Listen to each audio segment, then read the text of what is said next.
Tila maaga ang pamumulitika kahit hindi pa panahon ng kampanya para sa nalalapit na 2025 midterm elections. Ito ay matapos ibunyag ni Baguio City Mayor Benjamin Magalong ang pamumudmod ng pera sa Kamara sa pamamagitan ng ayuda.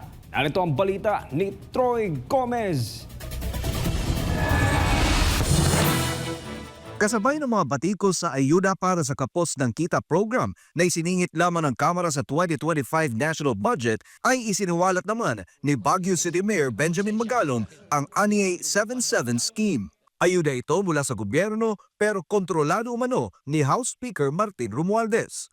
Tuwing sasama daw kasi ang isang congressman sa sortie ni Romualdez ay makatatanggap ito ng 21 million pesos.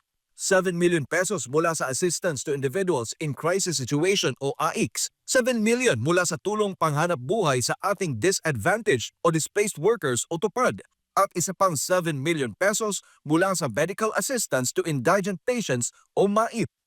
Every time na sumama ka sa sortie ni Speaker, every congressman gets 777, 7 million na AICS or AKAP, 7 million na MAIP, at 7 million na TUPAD.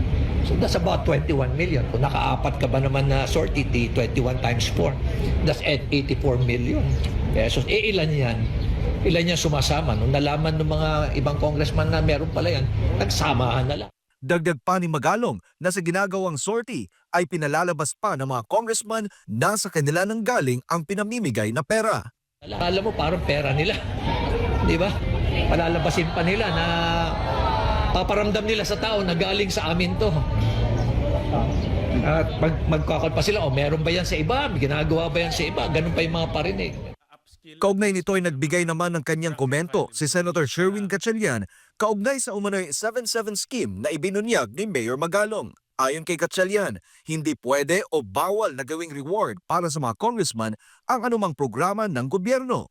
Ipinunto ni Gatchalian na ang Senado at maging ang Kamara ay dapat walang kinalaman sa alokasyon ng pondo para sa ayuda. Well, bawal yun, no? Hindi pwedeng Kongreso nag-allocate ng kahit anong programa sa kanilang mga members. Dahil executive na ngayon ang nag-implementa ng mga programa na yun eh. So hindi pwedeng hindi parang reward 'yan na pag sumama ka sa akin ay may reward ka. Hindi pwede 'yon. Bawal 'yon. Yung magiging pork barrel talaga ang magiging tawag doon. Para sa Diyos at sa Pilipinas kung mahal.